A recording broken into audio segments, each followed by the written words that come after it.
Grace of God. Jana nimerenge book ya 1 Samuel chapter 30. 1 Samuel chapter 30. Verse 1. And it came to pass when David and his men came to Ziklag on the 30th day, that the Amalekites had invaded the south and Ziklag, smitten Ziklag and burnt it with fire. Verse 11. 1 Samuel 30, verse 11.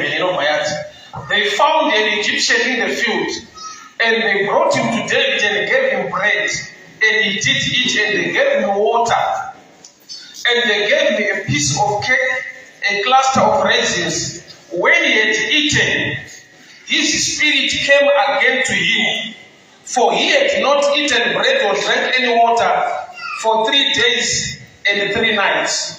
And David said to him, to whom do you belong? And the young man said, I'm an Egyptian, a servant of the Amalekite. My master left me 3 days ago when I fell sick. We made an invasion upon the Kerites, upon the coast that belonged to Judah, and upon the south of Caleb, and we burned Ziklag with fire. David said to him, bring me down to this company. And I swear to God that I will not swear to God that you will not kill me, and you will not bring me to my master. And when he had brought him down, he found that they were spread on earth, eating and drinking and dancing. And David smote them, and there was victory to Israel. Father, we thank you for your way to speak to us, instruct us, correct us, empower us. For the glory of your name, in Jesus' mighty name I pray. Amen. Sorry, the chance I shirungu, but the guided son of the noted of Miram. Alright. Yada Vega Pano, in a Chapita, the Dams of Rakawira of Israel, Mazua, Awaitunga Mirva, Namamo David. After 3 days, I don't after 3 days, Nokushika Mushawacha. Chifuyo lana madzimai vapambwa nekuti Amalekite vaizwa nawo. So David wakanamata kuna Mwari, inquired from the Lord. Mwari vakamutemera mukunda. Ndokuti scripture tinoziva vazhinji kuti pursue surely you will recover all. So David wakanamata kuna Mwari, he prayed. Mwari ndokubva vamuudza kuti tevera mukunda. Murwendo rwokutevera Panapa verse 11, Nopanaverenga pachinzizvo pakava nemumwe murume. 3 days before he was left in that place in a field. Nekuda kwokuti anga arwara. Saka David anzira Mwari tevera unokunda ari murwendo rwokutevera akasangana nemurume uyu. Murume uyu anga arwara asiwa nehama dzake. David ndokubva amupa chingwa nemvura nezvimwe zvekudya zvaakamupa. Murume ndokubva ava nesimba. He was revived. Ndokubva atanga kutaurwa naye naDavid akatsanangura kuti tiswe vamwe vanhu vapisa misha yenyu nehama dzangu dzikapamba zvinhu zvese vakaenda vandisiya nokuti ndarwara. David ndokubva ava nechichemo kuti can you lead me? Unogona nekuti tungamirira kuvanhu ava vatora zvinhu zvedu madzimai nezvipfuwo vakaenda. Murume ndokubva abvumirana nazvo kuti ndinobvuma hangu kutungamirirai. Vaenda. David ndokubva arwa nerudzi rwamaAmalekite akavakunda. Akadzoka aine zvese zvanga zvatorwa. He recovered all.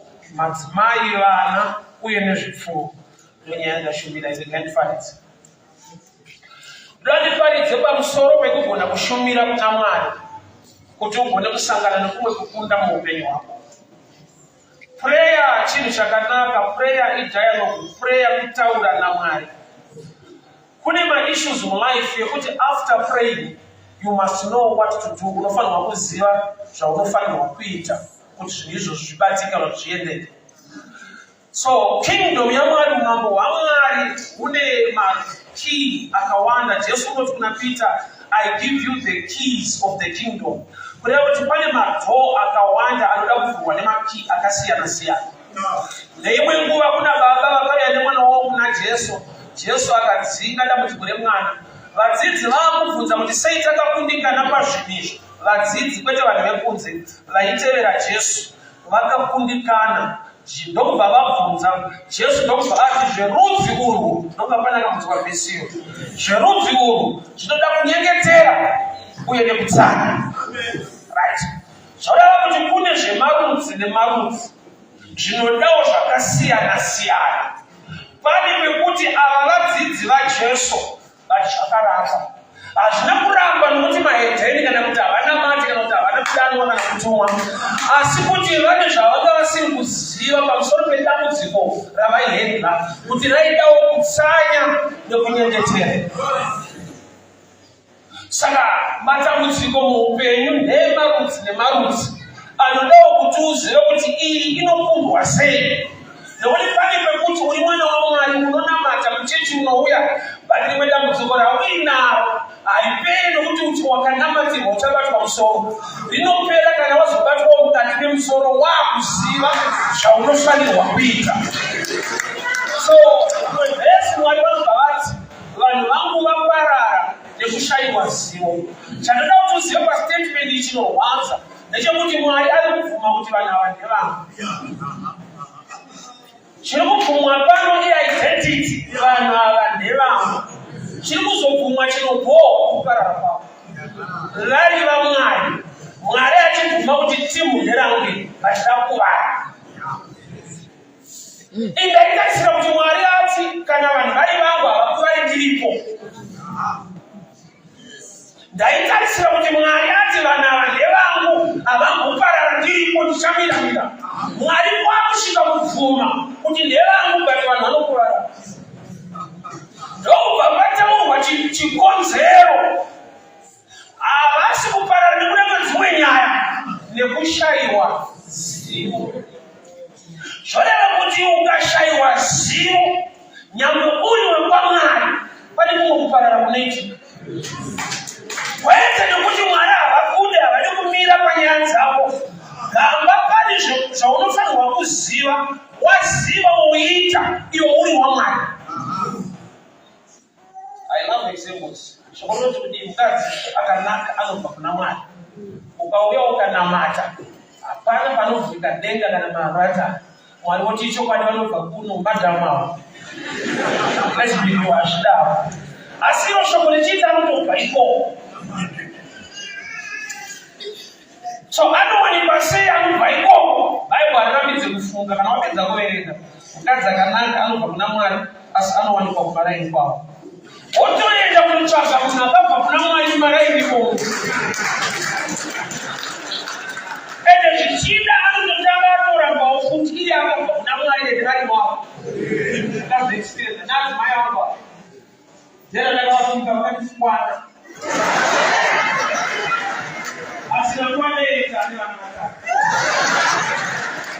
Kuri kune zvidakwirwa pane kutsungirira kuripo mukuramba kwazvo kunoita kuti uwane zvinonzi zvako. Saka kuti Kenani yanga isina yakaine vanhu vekuti kana manzi naMwari torai nhenyu pane hondo dzinorwiwa pazvinhu zvinonzi zvenyu. So Mwari ari kuvhuma kuti vanhu ndevangu asi vari kuparara nokuti vane zivo yavasina.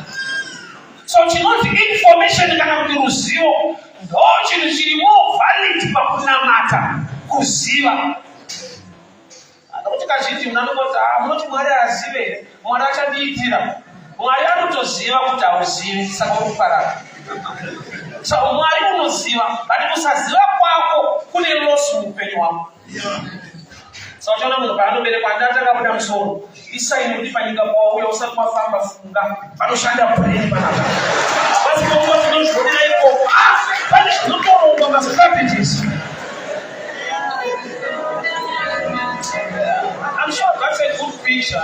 Nekuti dzimwe nguva pavanoti munhu anoberekwa akafumbata zvipo zvake. That's true. That's a good statement. There's the other side of it. Yes. Kuberekwa wakatopfumbata ipicha yekuti panyika pauya pasi pekutamba pane fight makwipi. Panotoda kurwiwa chaita zvimwe zvinavo. What if it is? Why? Because unotoberekwa mumhuri ine nyaya dzayo unosvika uri kumainasi. Saka uchaona havana kutofika zvichapera hazvo madimension akutera. Isusu vekudhara kushaya unototi waberekwa usati watozoita mhuri yako nekudini vana vababa wako ndonofanira kuzovaendesa futi kuchikoro. Hautaki kudzidzisa vana vako kudzidzisa vanengina. Vazhinji vechikuru vakazviexperience izvozvo. Vana vababa vanopedzera vana vako. Unoberekwa uri kumainasi. Usati waberekwa wako kudzidzisa kuna akatokuberekera kuti uzodzidzisa. Kana tishaika kakaoma dai Mwari atibatsira. Nokuti unotozoona kuti dangwe nemuningina ari kumbawo mwana atori baba chaipo. Ngatisiye izvozvo. Ndazvitaurira hapeni. Azvinoda kubowa ndingambowana zvinongoonesa kuti zvazviitwe. Munhu ngaashumire shandike mhuri yake. Kwete kuti alright, ndazibata. David wanamata kuna Mwari. Mwari akamupa assurance kuti tevera unokunda. Zvoreva kuti David murodhi waari kufamba anotoziva kuti ndiri kunoikapa. But along the way wakasangana nemunhu une nzara, une nyota, akasiyiwa as a reject ari mune umwe munda. He was left in a field. David abvunza murume uyu identity. Ndobva ataura identity ye-enemy. Nokuti ari kuteera maAmalekites. Uyu murume is part of the team yakapisa musha waDavid. Ndaikasira David kutanga kushowa nzembo yekuti ari hasha nekura ye-enemy number 1. But to David nekuda kwewisdom yaainayo, munhu waaziva kuti enemy ine nzara, ane zvaanoziva zviri muenemy zvaasina. Akabva apa murume uchingwa ndokubva amupa mvura. Murume aine simba ndokubva abvunzwa kunzi mabva kupi munoendei. Vanhu vandiri kutsvaga vaikupi, kureva kuti Mwari havana kupa David direction. David akafida a man ari hungry aiziva the right direction. Zvoreva kuti vanhu pamunhu ichingwa nemvura ari kufidha rwendo rwake, haasi kufidha murume uyu. Nokuti murume uyu ukamusiya achifa, iwewe ukanzi naMwari enda unokunda hausi kukuziva. Zvoreva kuti paari kufidha murume uyu ari kugadzirisa upenyu hwake kwete hwemurume uyu.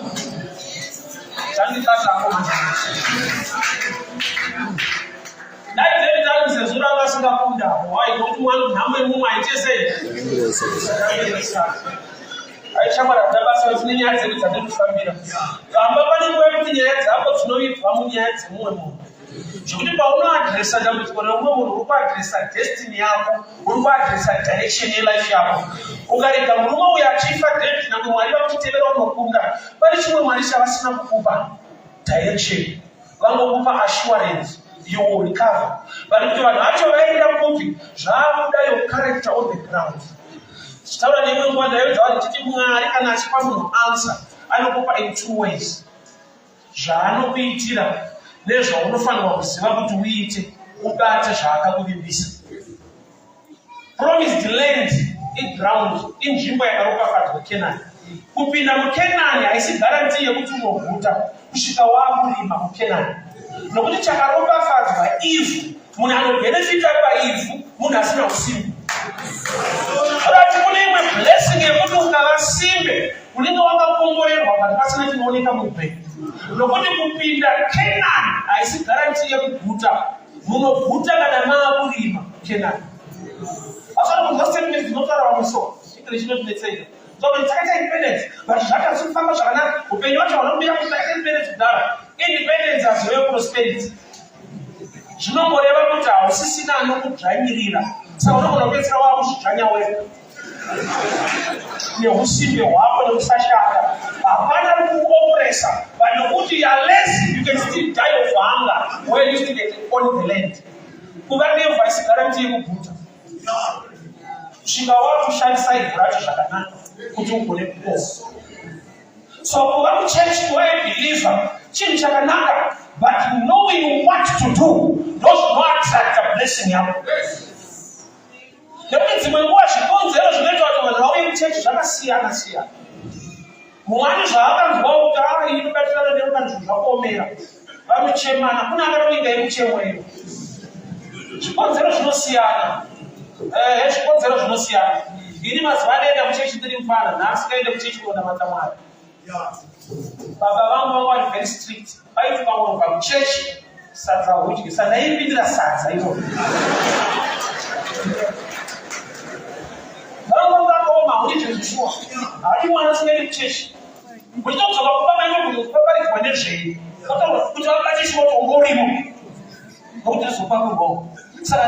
masadza. Chechi yakapindwa sadza. Kune murume anotera kuti chechi yamadhamu inopindwa madhamu iva. Chikodzero zvinosiyana kana riri boys unogona kupindirwa yekuti kune musikana aripo. Kuna umwe sister unotokodzera kuti vanogaraga vapinde pano. Ngatiziye zvipodzero. Hatiporofita bazarimo. Ane munhu wake kwete Jesu wake munhu wake.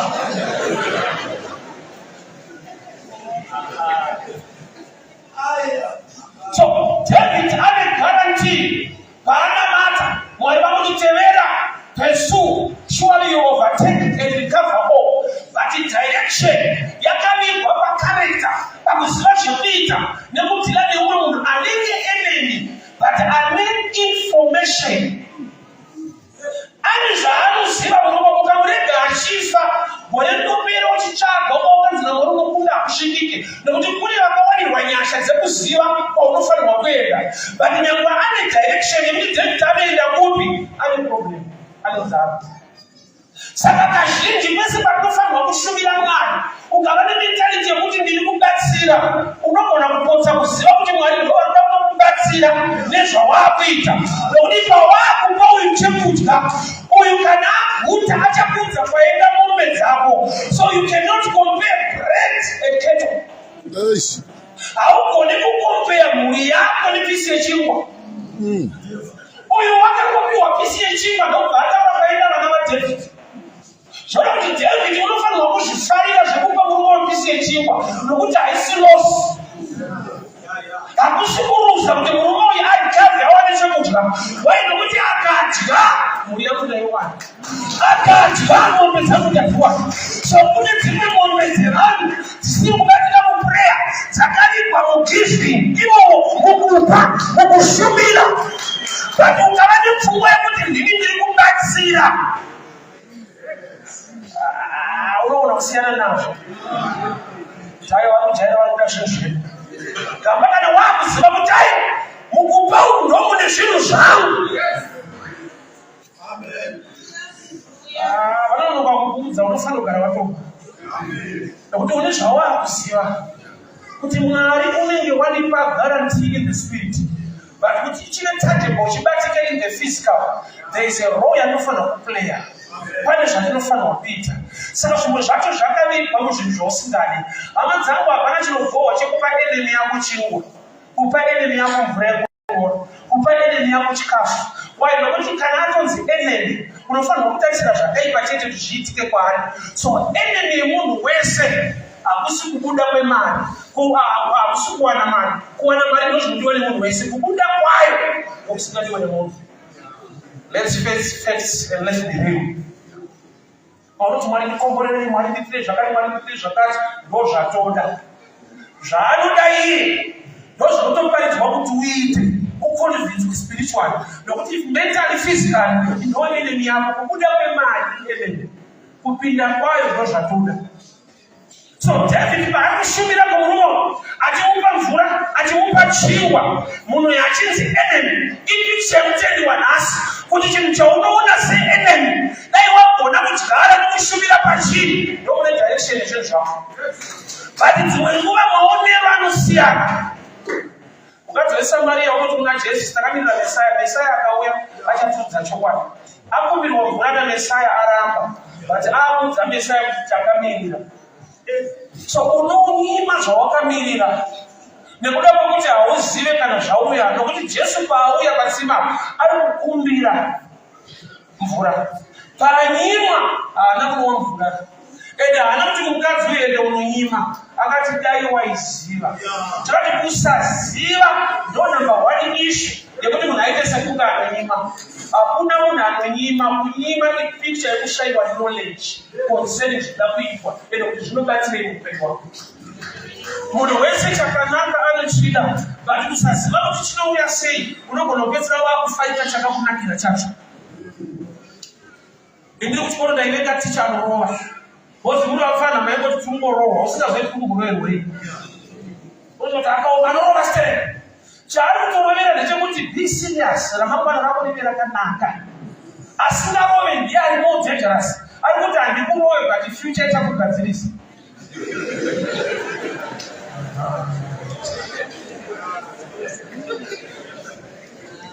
Pawaifanya kurowa uri wani neshamu wakaramba kana wakurowa nefuture unoisa mukadzi wako uza mukadzi wedofo vana vedofo hama dvedofo unongoti pamahwani unoisa vakawanda nekuti dai vana vaibvunza vaigona kungobvunza kuti hamusiri mukutiroveisa here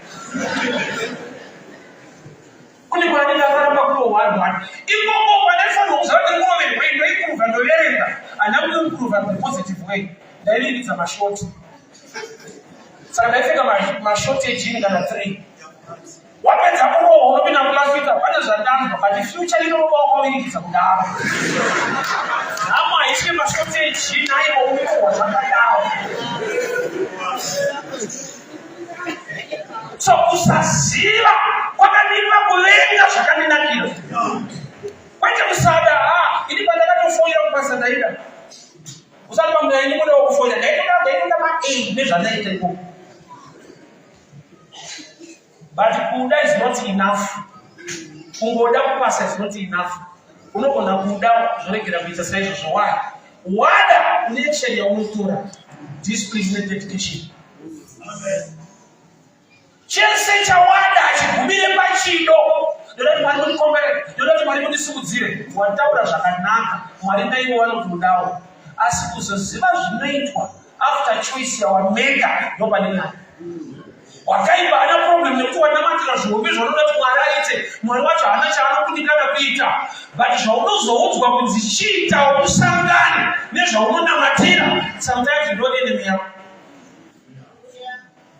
unenge wabva kunyika wavharwa maraundi aunotamba ikoko wamene maicreate vamwe wapingwa wouya kuchechi toparidza kuti mwari anosimudza varume kubva muguruva mwari anopa pfuma unobudirira unosunzwa kuti shuwa wandauya ndokuti right but apedza kuparidza kudaro toti ndiro kudaro shoma yasara unonzwa ngokupedziswa shoma yasara paicreate ngaichipindawo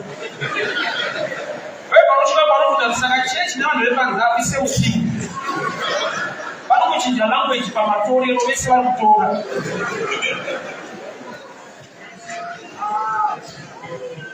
ini ndaingobvunza kuti nhau yekupa ine chekuita nevanhu vanazvo izvozodiscover kuti haisi nyaya yevanhu vane zvizhinji vanoti vanazvo inyaya yevanhu vanoziva kuti zvinoitirwei knowledge nokey kwete kuwanda kwazvo why because haana paakati mwari mukandipa mwana ndosiya pano pachechi penina handina kana mwana 1 waakasiya pachechi ende haana pana basa nechechi yacho asi anopinda ipapo haana napenina vaipinda semuchechi pachechi paitoo nenid paine dambudziko penina haanei nechechi vanoda kupinda ipapo haana ndiye akati mwari mukandipa mwana ndosiya pano ari kuda 1 ari kumubira imba yamwari ane 5 haana basa nemba yamwari.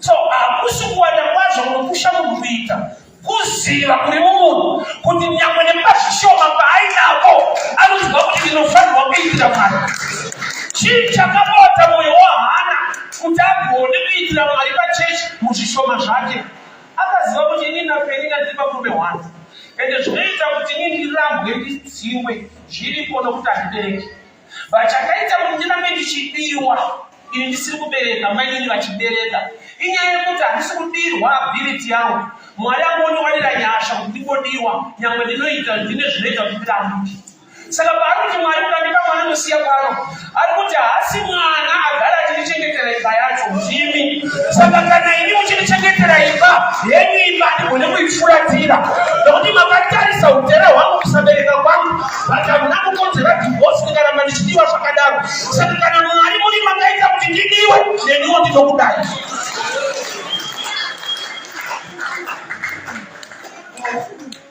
Ende chimwe chakamubatsira Vera akapfugama achinamata murume wedza asingabude achimboita inonzi lips malips achingotamba achichema nekurwadzwa ari prayer crowning zvanzi bishop yeni vakamuti iwewe waini unonyanya kutapa instead yekuencouragwa mudambudziko rako nabishop akatanga kuwanzirwa nekuti pamunhu anowanza waini ndo zvakaita kuti ave nechizaruko Chakuti mwari mukandipa mwana ndosiya pano because pano pane problem apasina mufundisi pane munatuka vanhu. Anofanirwa kundifundisa nokundikurudzira amunotichinyirawo. Saka mwari mukandipa mwana ndaona replacement yabishop.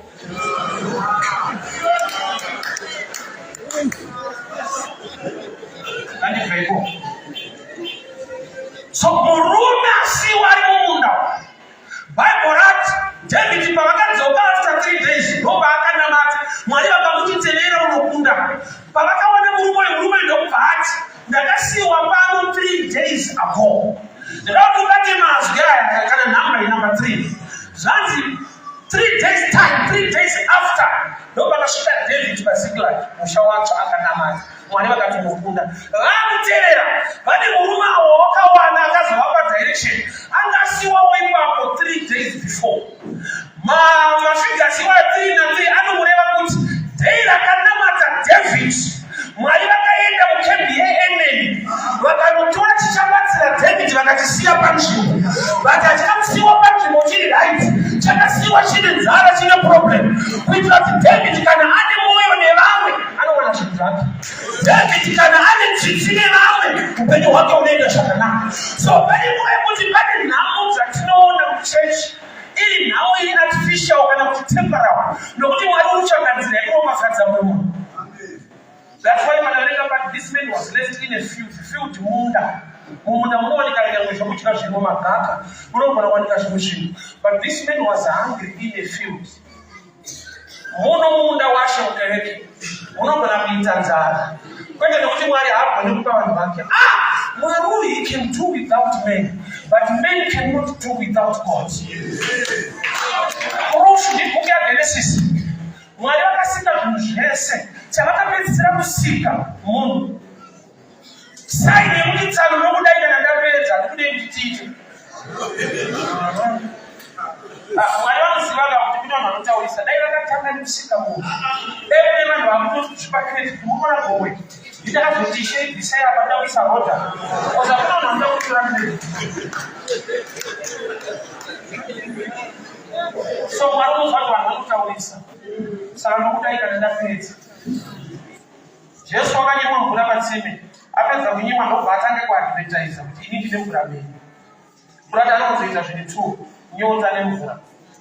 But ukaona akundileta newe kunyaya yenyota isaine kuti ndione nyota yakakura muupenyu hwako yaanoda kugadzirisa. Otherwise iye ndimwari pachake wekuti yaanayo the deep waters haanzwi nyota zvakare. But ari nguva yaanonzwira nyota nyaya yako. Vanoita sekuti nyota yake. Pane nguva yekuti muprofita Elijah waigara mugaro achipiwa chingwa nemakunguo uye achipiwa nyama. Chandinoziva makunguo haabheke chingwa, makunguo haabheke nyama. Kune kwazvaipa purokesheni. So mwari pavakati muprofita gara mugaro pazoti purokesheni hakuna vanhu.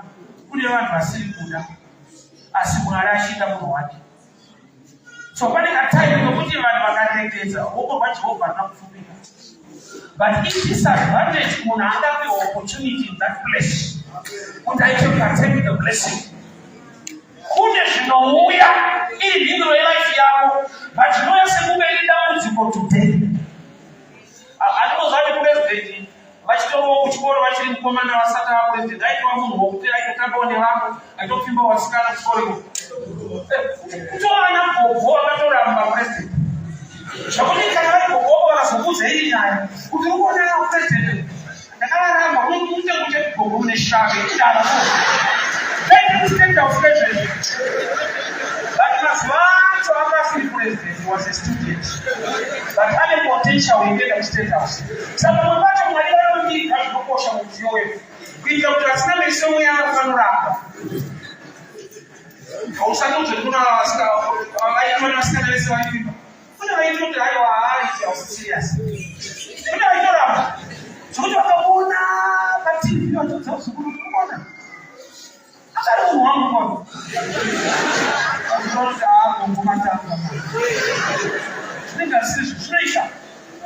I don't know opportunity. You don't go anywhere near the way.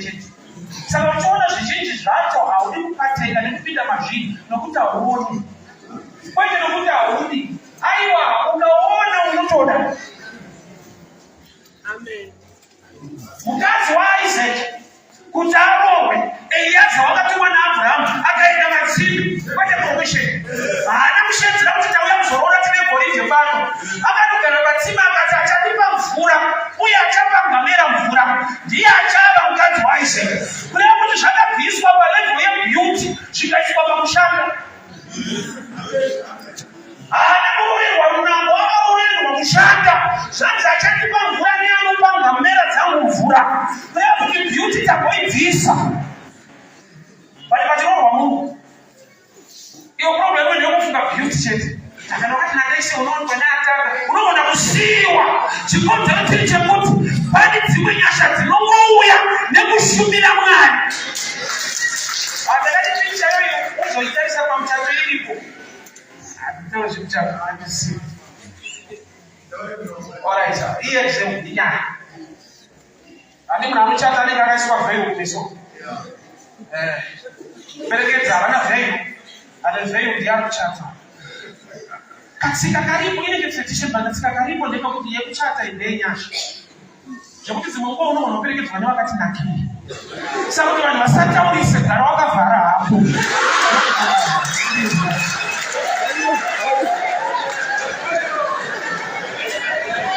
Because kana wakabvisa vheyo, vanhu vanenge vachitombera kuti vanhu vanoperekedza hapo vanhu ndokasiya.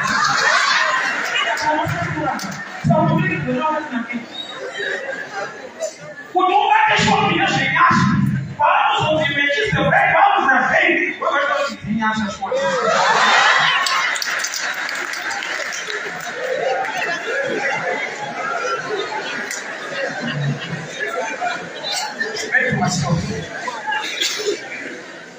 So, Eliezer angoti achapa ngamera dzangu mvura. Zviri easy kumbirwa mvura nemunhu wopa mvura, but kupa 10 camels, it's a big deal. Kune zvimwe zviri easy, unongoya kuchenjwa imba nevamwe votamba, but there's another level that attracts a person more than to attend a church. Kuenda mutsime kunochera mvura kunoitwa navasikana vese vokukushanda, saka akanogarira mutsime. Yaiva open door for anyone. But hasi anyone ane magatsi ekuti kana amba munhu mvura obva ati ndakupa ngamera 10. Kune zvinowanikwa nekuenda extra mile in the things of God. Saka Bible richiti deep calleth unto deep. Kune zvinowanikwa nekuenda chimwe chinhambo. Bvunza Ruth vhangeri raakaparidzirwa naOpa rakafanana. Dzokerai mumadzibaba enyu mumakwenyu munororwa ikomo. Iye ndobva ataiwa ndinoenda neni. Taseparata Ruth naOpa.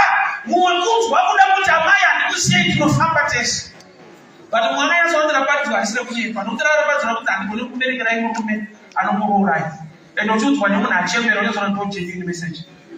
Asi kuti vanzira. But mumwe pamessage inodzora mumwe kumba. Mumwe akapinopfurira mberi. Ane zvimwe zvaanoona nezvaakazwa nezvaakuziva. Faith comes by hearing and hearing the word of God. Chii chaakazwa? Akazwa kuti paIsraeri haisi nyaya yekuti unongororwa nemwana amene panawe newakucheta. Kune tsika yenhaka iriko. Saka uyu kana akatadza kundiberekera, but handishai chinhu iripo kuti ko rakaberekwa kudhara. Saka unoona kuti asvika ikomo akanororwa naBhoazi. Bhoazi haasi mwana waRuth. Bhoazi ndewe ukama nairibereka. Zvava kuti uyu ane information yaanga inayo. Kuti ukangonororwa nehwana akangofa kune tsika yenhaka, chibabudika achizoshaika. So chakamupusha kuenda information kwete kuti zvataurwa haana kunzwa. Akanzwa zviri dhipa kudarika zvataurwa. Uzakakura unopedzisira wakunzwa zvisina kutaurwa kana pataurwa chinhu. I'll give you an example.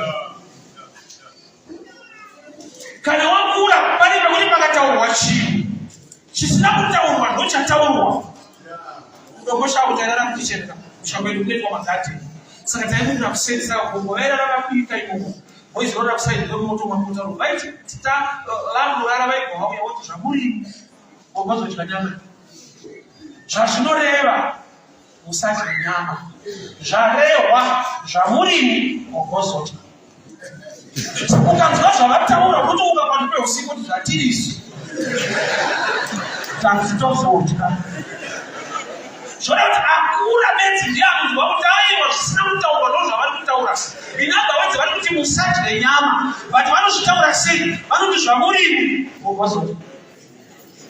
Unaakula diana mtu kwa sababu unamchukua kula. Asiwaje ni kwa mfumiri wa Mungu. Asana mtu wa kumbranda Mungu, au bati mwadawe ndiwe. Au fara utaisifi, kuzalika kuchukua Mungu. Asa hapo mtu kama mtu mwari awe ndiwe. Ndio waniita mwari awe ndiwe.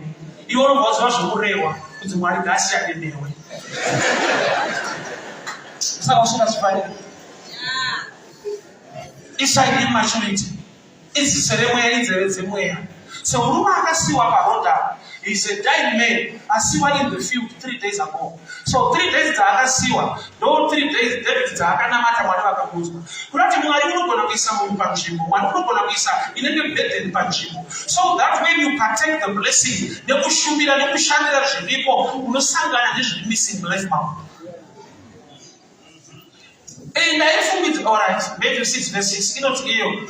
Kana maa kunyengetera pindai pakavanda. Muvareto. Mwari anoona zvamunoita uchakoropa fadzai. Kwete anozwa. Anoona. Kana une Bible unokufira quick. Matthew 6 verse 6. When you pray, get into a closet. Close the door. The God who sees, not who hears. Teaching them kutaura prayer. But zvinokunzi Mwari wacho manje anobva palevel yekuzwa otanga kuona chekutaura.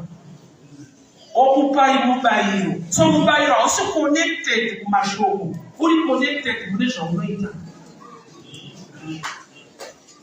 Zvinova mukuweta ugara. Kono zviverekera. Kutoka kunyepewa.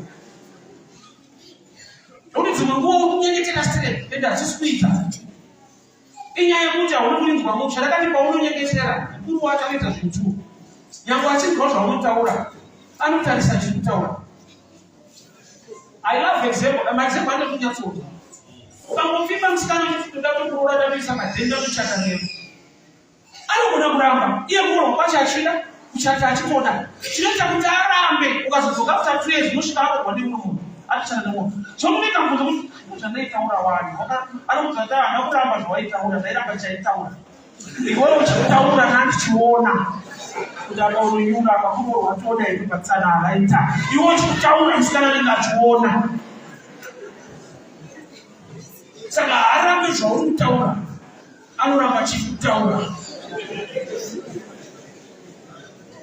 So paunopinda pakavanda uvhara dhoo uchinyengetera, Mwari anoona. Kwete anonzwa anoona. Kurati zvandinoita ndo zvinoperekedza munamato kuti uve nemhinduro. Okay, I'll give you this template. Unoziva kuti kunamata hakudzinge nhamo.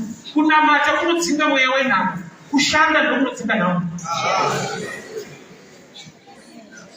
Dai kunamatirwa kwaipedza nhamo nekuti kunamatirwa zvedu. Batitanzwa nekunamatirwa kwacho. Zvokuti chatakuita takuchinja machechi. Why? Because hatina information yakakwana. Ende kuti kama chechi aishande kana zvona. Nofori kuzara bane rana rikauya paibusveo. Rinofoirira tonasi. Akuchinja babo sina mari audakwe. Kozi unotengwa.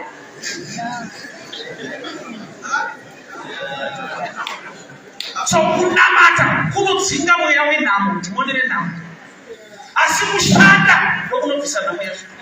Nokuti Mwari kuti ndicharopafadza kubata kwemaoko. Mapisarema 126 verse 5. Inoti vanodyara nemisodzi, those who plant in tears, not those who plant tears. Misodzi haisi guarantee yekuti Mwari vachakuitira zvinhu kuti wachema. Sorry, pane mweya zvinhu zvikuchenedza nekurwadza. But kunobva answer hakusi pamisodzi. I'll give you an example.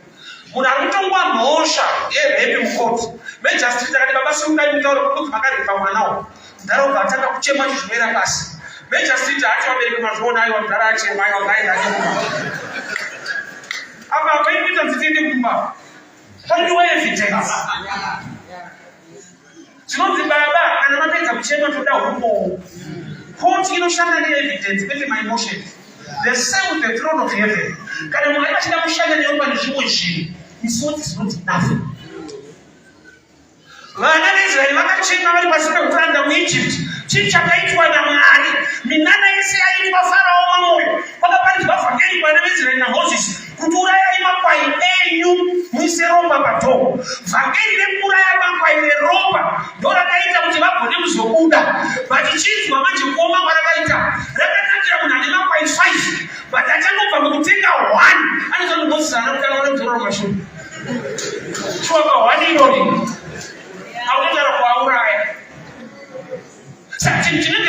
kushandira Mwari nekushumira Mwari nezvaurina zvine mari yako. Achitaurwa panguva yakanaka, zvinotaurwa panguva kuti zvinhu zvikunakire.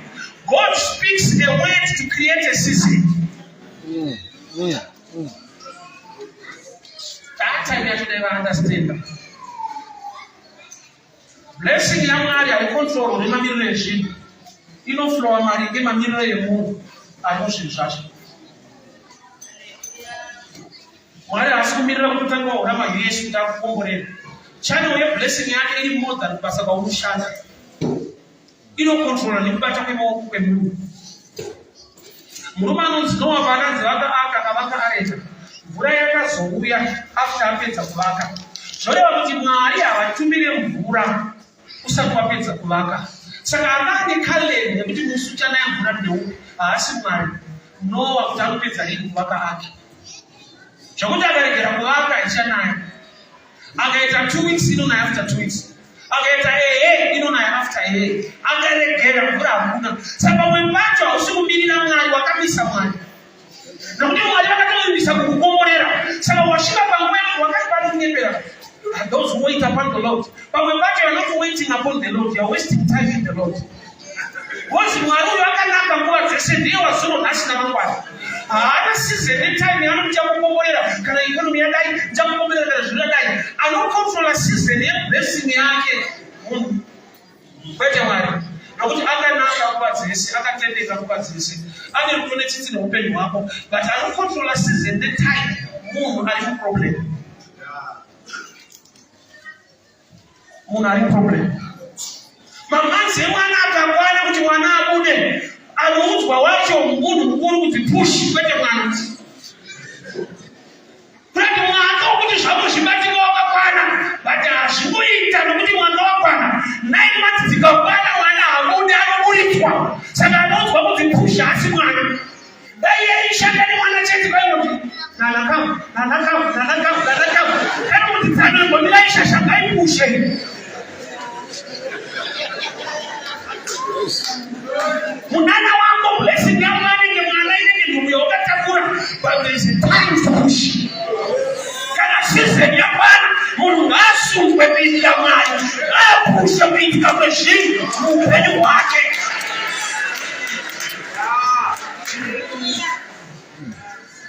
Oza kune zvinhu zvakanaka zvokuti wakaibaka kuvhara meso, zvinotoda futi kuti zviparidzwe. Yet even outside preaching, chinhu chakanaka kuita zvafanira kuchengeta mberi kwako. Hazvinogoda kufundiswa kutambaridza. Wega munhu ane dzakafana akarerwa akaziva kutambudzika nekunetseka kuvabereki vake, anofanira kuona iri bhedhe kutekekei kuvabereki vake. Pasina kana aparidza, hazvitongoda chechi kana conference kuchengetai vabereki. In-common sense. But the devil akatanga common sense to extend yekuti kuno vabereki vanodanwa vasina kuda vabereka vana. Mwana wako kumuchengeta zvinofanirwa kuva iri choice yako, rudo rwako mwana. But hakuna vanhu vanosungirwa here maintenance. Maintenance hausi kusungirwa kuchengeta mwana wegovernment wanova nechidhoo wako kutoiswa cheni somuchengeta iwo wenyu. Anoti zvinhu zvinhu zvinoda kunyadzisa kuti wako mwana iwe takutomusunga because hausi kuchengeta zvinhu zvako. Zvaifanira kuita normal kunzwa kuda vana vako. But vane mweya yechina manje. Ndokuti patodatoparitsirwa baba kuchengetai vanhu. Zvinotoda yet zvakasiyana kusvika palevel yepreaching. In common sense. Kuita chakanaka pakereke paunopinda. Izwai. Baba vangu ini taiti tikasadiriza garden vaitipona. But tikadiriza garden vangu vasingatitendi. Saka takaita kubvunza sara kupinda mugara asingaapishedu. Tadiridza nhasi kana thank you kana kadrink kana kachii. But pasadiridza unorohwa. So patakazoita nguva yekuvabvunza kuti baba patadiridza muno zvakutiitira. Zvazvo zvinoita kuti ndisamutendai kana madiridza. Ndini mucharidza muriwo. Saka zvakazarana kuti blessing yako kwete yababa. So pamwe pacho kuitira zvakanaka chechi yako, kuzviitira zvakanaka iwe upenyu hwako.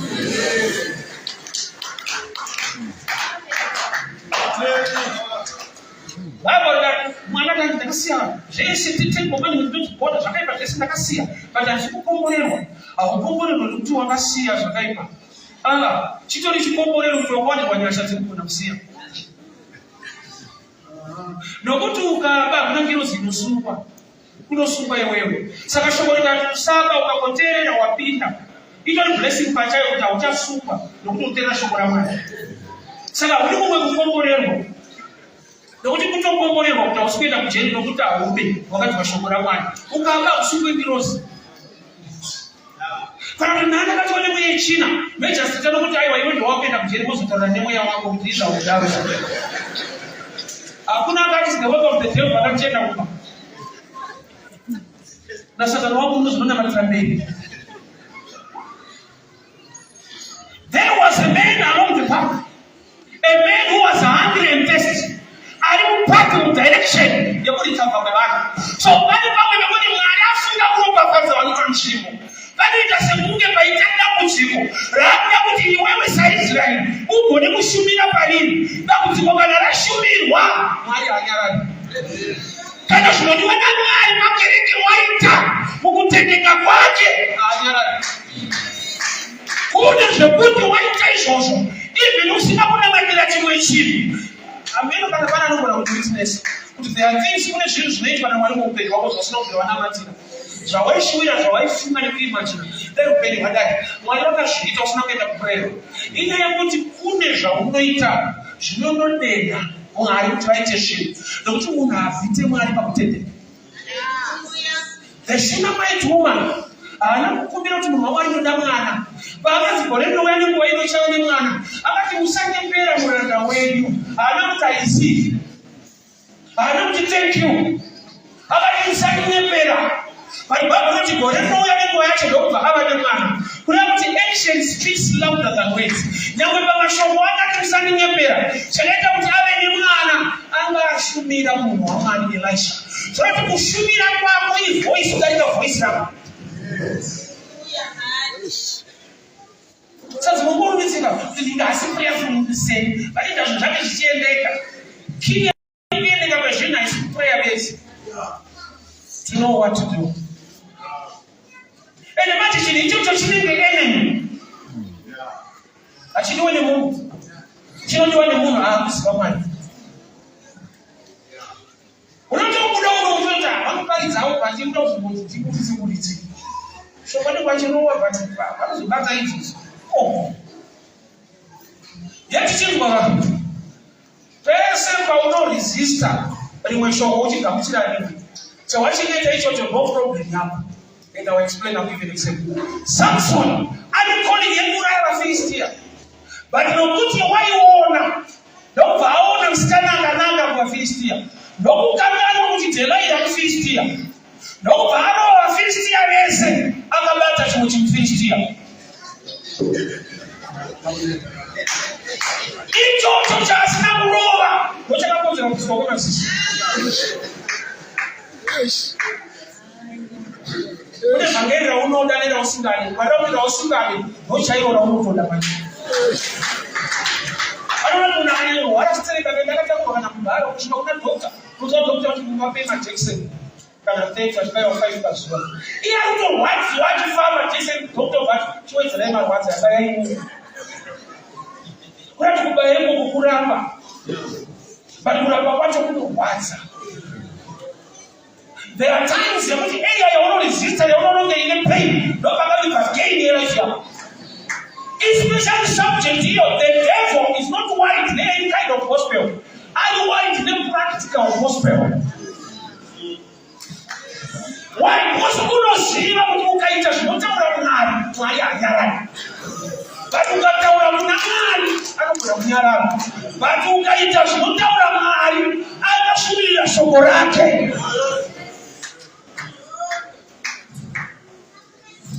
Atingafana na zvatingaita asi takafana na kuti tine zvatinofanirwa kuita. Maringe kuwana, maringe mashandiro nemararamiro atingaite zvakafanana asi takangofanana kuti tine zvatinofanirwa kuita. At your level, indakarerwa kuzava chavabereki vangu vainoudza kuti kunoshandwa unoshanda saka bereki wako unaona kuchechi kule kwa project zakata iwa una mali yako kuleta ushande but Mwari anonamata chidani mali yako ni moyo wako uye ni simba lako simba unalo usaregera chechi chino haya caretaker pauritorika saka taishanda pachechi ndokushumira kwandaita Mwari ziya rangu pakereke parisapozi kuitwa mari kuti pane kuda kuzorozeka ngokuzoita miti chechi daiti mariyo ndini mari yacho simba racho riripo Mwari unotoudawo hatina mari batichamushumbira nesimba rangu. So hakuna munhu ane excuse nekuti handiite because akazodai at your level you have a role to play. And Mwari chaakanakira manje unonzvera mwoyo. Mwari chaakanakira haavereki amauti anovereka mwoyo wemunhu kuti une pfungwa yakanaka iri pamusoro pezvakuita mumba yaMwari. Chinhu chawakanamakira wakachema kuti Mwari itai chiri hanging in spirit. Why God chinopfuura chinhu ichocho kuti chibatike muupenyu hwako ruoko rwako. Ndokuti tese tinomboona kana takamboona wrestling kana muchiri one of madoubles une right yekuti mumwe wangu apinde but une zvaunofanirwa kuita muroho wako unoswedera kune mumwe wako obva akuroora. Uko uita sei uri kurohwa kuti kurohwa kupere unorohwa newako saka wako haarwadzi nokuti unoziva kuti karo rega andiita andazorora. So ukaziva shoko raMwari kurwadza kwaro kuona kuzorora kwako. Matthew 11:28 ngaipa ndiri makaneta makaremerwa chakupa izororo ndakati ndovhesera nekuchechi kuzari vanhu vanoda kuzorora vanhu vaneta. Saka problem yekuti takaverenga vhesi iyo tikagumira ipapo tikazara kuchechi dai pakazoverengwa vhesi 29 inoti kuti takurai joki rangu inauda kuzotura aiwa tikugumire pakutura uchingopedza kutura wakuchinja chekutakura takurai joki rangu nokuti rakareruka kuti kureruka kwezvinhu zvapa muimba yaMwari kuziva zvekutakura kwete kutaura kutakura.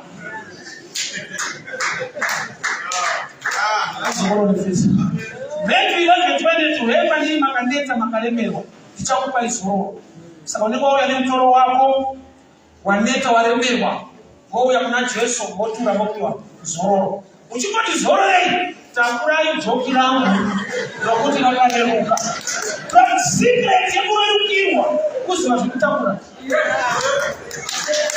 Saka vhesi haidiwe vanoda vhesi. Saka bhaibheri rako rakashota.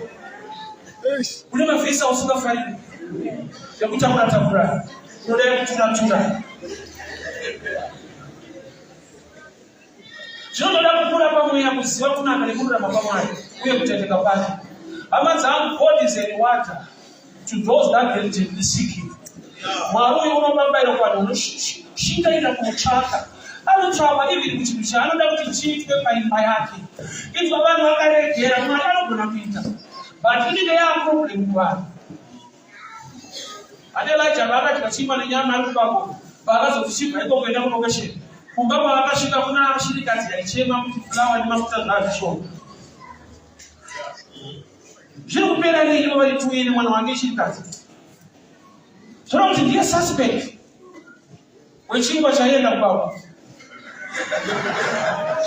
Zvinokusotanga make ndozvaitika kubako. Ufunge ukaregera.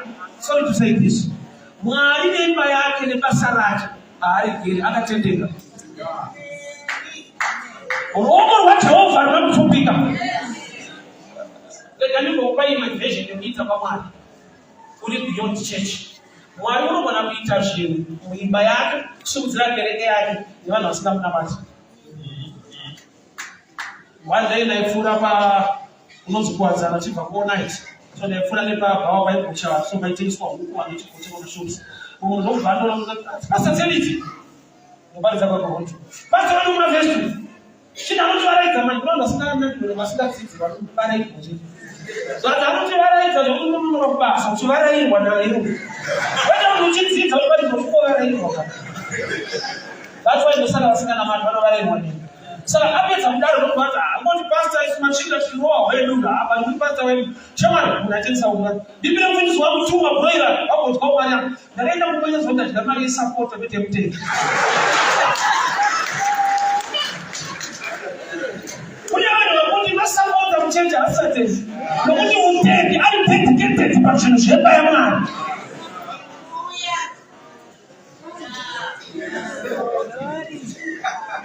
A believer munhu ari dedicated muzvinhu zvaMwari unotsvaka kuti panofanira kuitwei. Handigoni but todii. Pano kusapota uri kunzawo chitienderi kwedu kunoibva mwana wapfuwiri pakuda kutsvakawo kuti ndoitei imba yaJehovha. Une blessing neanswer isingauye mumawords inouya muaction. But action yacho kazhinji ienemy yako. Because wakaunzwa Mwari anokuongorera, hauna kunzwa Mwari waunoitira zvinhu nyangwe achikuongorera. Abraham our father of faith akanangoya pano mutaura. Ndakapedza 5 gig with problem station. Ndotomiswa ndimire.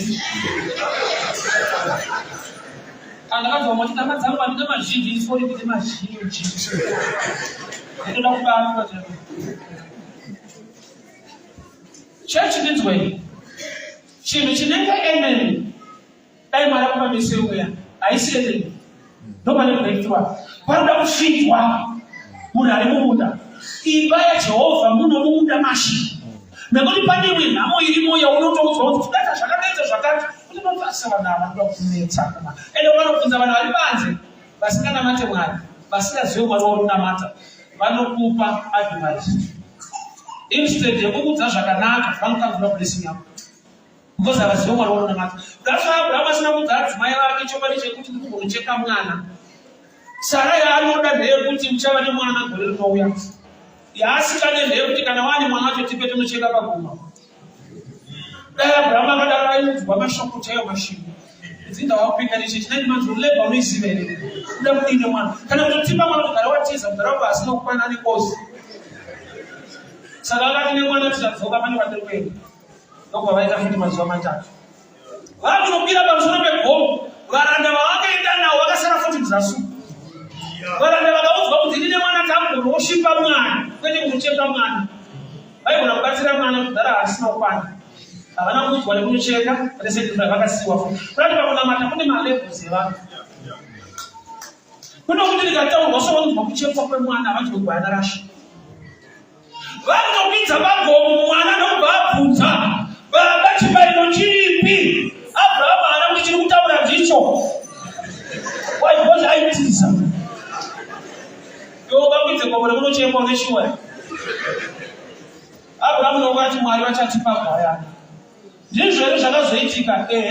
But zvakaitika sei? Pakaitika zvinonge zvataurirwa Isaac zvokusungwa kwake nekuiswa paatari. Answer yakafadza Isaac kuti gwayana rakaonekwa.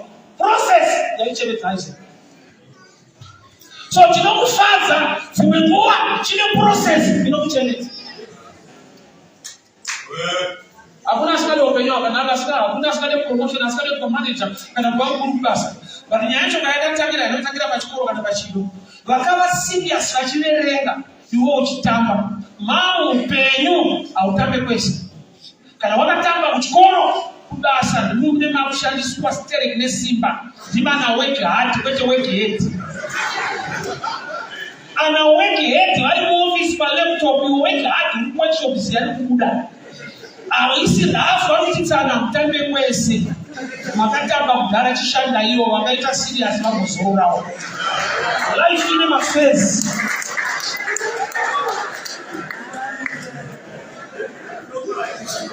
Bible ranoti time and chance are given to all. That's why Jesu akaberekwa ari mwana anakuya kudhara. Yaiva opportunity yevanhu vasingagoni kuita zvihombe kuti vamusumbira kana nevapapa chavo. Vasingagoni kuzomupa bhiza rekuti asvatenda Jerusarema vamupawo iri pamwe. Yaiva opportunity kumunhu wese saka akatouya kachechi. Tengawo serevhita, utengawo pamba, waita zvipo, tengawo prema. Vanozotengawo mota kudukuru nevamwe. Saka opportunity yavo vaipodza. Paunozochema kuti Mwari ndirangarirei, you have missed the opportunity and time to partake the blessing. Kusungirirwa kwaIsaac kunopawo Isaac. Kuonekwa kwegwayana kunopa Isaac kunyengerera nyama tangu dzirimo azvati takuona. Because pakazochidwa pakabviswa Isaac pakaiswa gwayana. Process yeblessing inorwadza, inovhaivhai wewe dedication yako nekuita, asi chinonzi blessing chinonakidza. Ukati hamucheche unotiomesera, dzokera uone kunyika kuri wese kunodiwa ropa remwana wako kubudirire. Uko manje akatanga nkuraya kana amani kunzo. Wouya kuna Jesu akatokusvira wotsika kuita zvinhu zvidiki. Kunzomba kuitwe zvidiki. Unotonzi uya urasirire mombe, iwo wantu vanoshaya muriwo. Iyo vanhu vanorasirira mudzi sati vanoita nebriefing apa. Vanhu vanorasirira huku havana kunoita nenyama, havanoita nenhamo. But vakuziva kuti ndakuza nyama nhamo ipere. Kunzomba kune zviripo kutanga mati apa twavanokubudira vasikana mati iro kuseche wakaita. Unoti havana mati because havana mate newe, havana mate mwari wakunamata. Vane manamatiro avo nezvimwari zvavo nezvavanoita. Ivo vanoita private. Havana kana zvavanoita, havana mati patanotobudirira. Kusaidi kunonamatwa usiku in private. Kune giving iripo yekuti ukatozoindwa unotora kuchechi kuti mhanya. Unotodiwa dhora, unotodiwa iri mombe chaiyo. Saka Jesu atitamura ijoku rangu rakareruka. Kozi kunzoko kune majoka anorema. My time is done. But there's a man in the field. And the direction here testing will pay off. But if I'm telling us, it's an enemy. But if I see an enemy, I'm going to see one now. Chase the champion now. I see the enemy are blessing. Can I present the same enemy? Enjoy the partake of blessing with enemy. No, to put a shaka. Church means when atifana nezvatikaite takafanana kuti tine zvatinofanirwa kuita. Mumwe nemumwe akabata kona yake, kereke yaJesu ichienda mberi. Mwari wacho kutendeka kwake hakusiya madama. Shamwari yangu ndakafunda nayo 2006 nataka kupatika pale kwakwana. Akauti mwanzo kuona afamba pale zabazani kana kurwara asadika. Ndokubauya akanibuza chakutaka sei na just let it dream. Ndoma pekera later nenda ngorota. Beware of good people who are not godly. So akaenza kuti counselor ndikatozodiscover kuti ana kuti cancel. Haisi counselor ngana cancel calling young the gift. The same person today akasema nena nokusheka roko so asimwarane naro marakaoma. Ngokuti serious kamemba. Aona zvikuitwa naMwari, aye andikuparidzire. Yeah. Ropa fadze nenda nemumba utaura kuti ndinayo, unotaura kuti vanayo. Takadai zvaro. Unotaura kuti wanenge nenhumbu, wanenge nenhumbu. Bari vangokwenya kuti ayakazvibata. Komborerwa zvokuti hauri kutaura kuti ndakomborerwa. Ivo ngavataura kuti vakasimuka. Hausati vanzwa madende nati bharanzane mari yake. Kodero kwacho kuti bharanzi pamari yako vanobvuma kuti yapo. Bharanzane mari yake. Beware, yevanhu vasingazive Mwari vada kukubvisa muprogram yaJehovha. Ndakaramba ndakamira ipapo ndikashumira Mwari. Mwari akazviratidza nemamiracles akawanda zvaitika zvakawanda. Kwete mamiracles andaiperforma. Mamiracles I perform and Mwari told my life. One day on a Friday, ndichimira ndichibatidza parenge kwazara 2006. Kune murume akamira ipapo Muslim. Anonzi Sheikh, the pastor wechiMuslim. Ndapedza kuparidza akachedza paside. Aitoti kumhanya kumosque kuti pastor, I'm not a Christian, I don't believe in Jesus. One thing I've respected with you, waita dedication kuti uparidze kuvanhu kuti community. Ndokubva ndibatira US. Kufundiswa wechiMuslim akati I don't believe in Jesus. God used him to bless my life.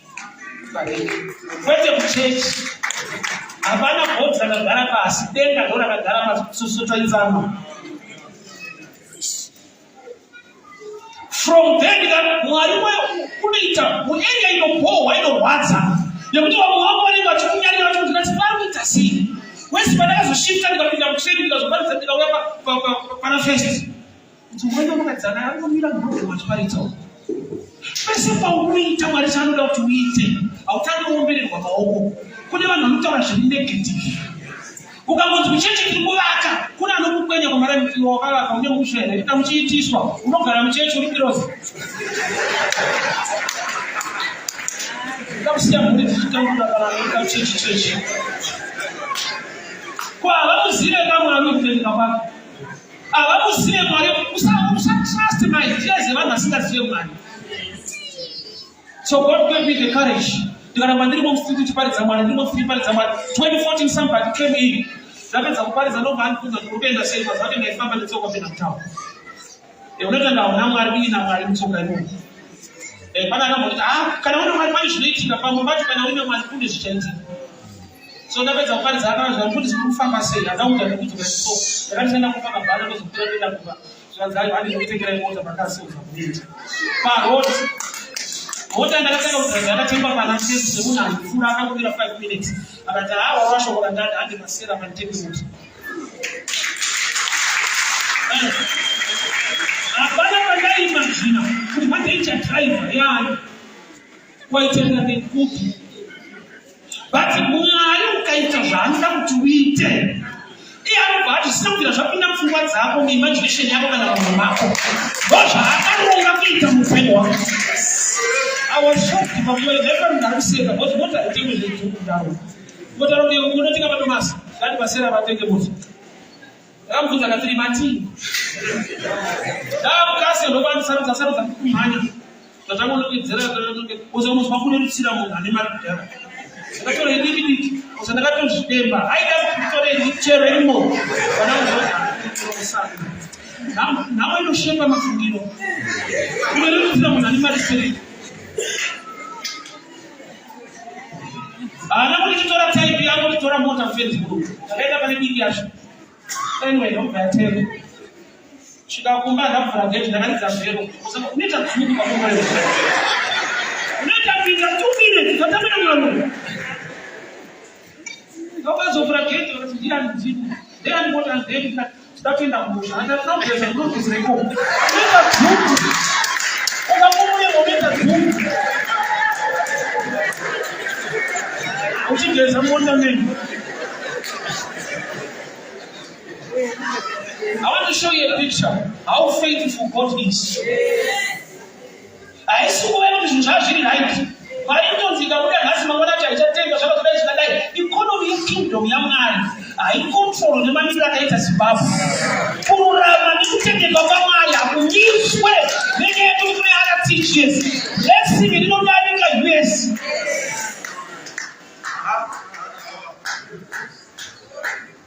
Last year somebody phoned me and I wanted to find the Facebook. Why is it? They wanted to get a Israel. Who would I get a Israel? It's not actually nice.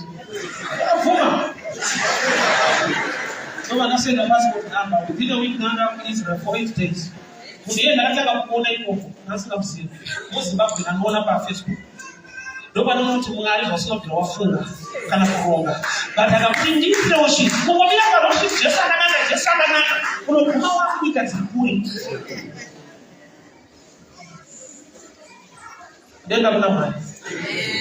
sometimes I love to share my testimony because I'm not going to finish another testimony. And now, one day, a certain man, a 7th-day Adventist, I can't put some every salad attended to the same. I see them how to carry them. Someone is food out in detail. What I know of it. So as I know to an asking guy named me, but place but for this whole year 2022, year 7, I was on salary. When the Marishona, the very on the bed, not metropolitan bank, Kamshida. I can have salary for a year. Every month they don't have my bank. In a different day, but I order never big change. They don't say they don't want to react.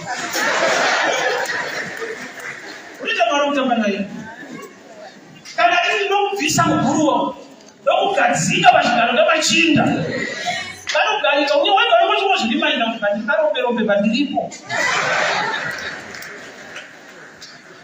vati zvakabva nandakamira parodi kuti Jesu akanaka panoshorwa panonzi nevanhu ashazi kuita haana basa here indaamisira itaura muroti God is so faithful. Vanhu vanoona kuti zviri negative ndwabvisa shoma, but moyo wako neshungu dzako kune zvinhu zvaMwari. God will give you a big blessing.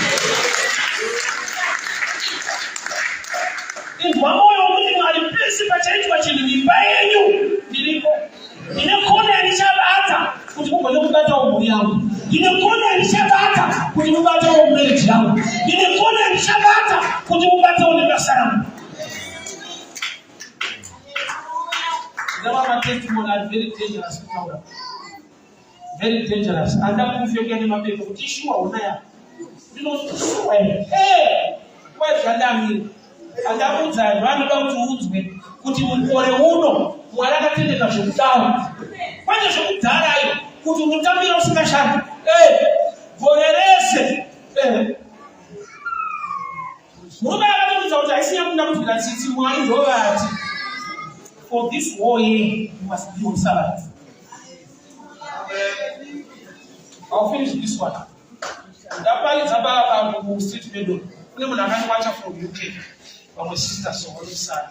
When you don't know about it, I'm not going to read more. Macarona, Macachate, that's in Aurora, or I'm not chatting just one single time. You know, there, the Pisa was also moved. Shaganaka no Shiba. Some of them not told that Mangwana shed in town, Munuchaka, then, Catherine, media, all time of purese one for there. Maganoka Viet. No one must see the man. By 10:30, another person is situation. Hey, you show them Catherine TV one, but I'm 10. Nobody will be 2 hours. In 2 hours' time, Maria said, I saw Western Union. But I look at what I'm saying. In the native church, you look at where I am. I will look at 2 weeks. That was Lisa. I'm not going to but I'm not going to matter of how sure that you are watching the other two. I don't shoot my listen.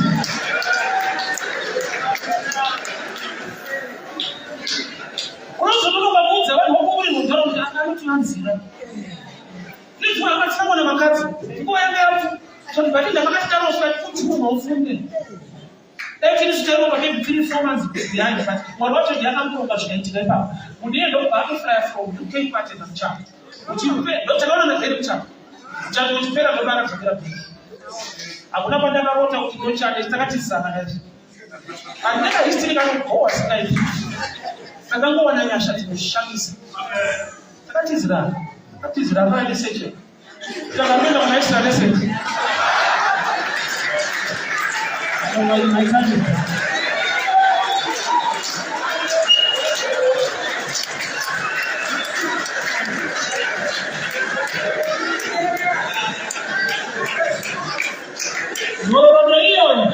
Whatever you cheat, what you might have to give up at our own. And it's really all the same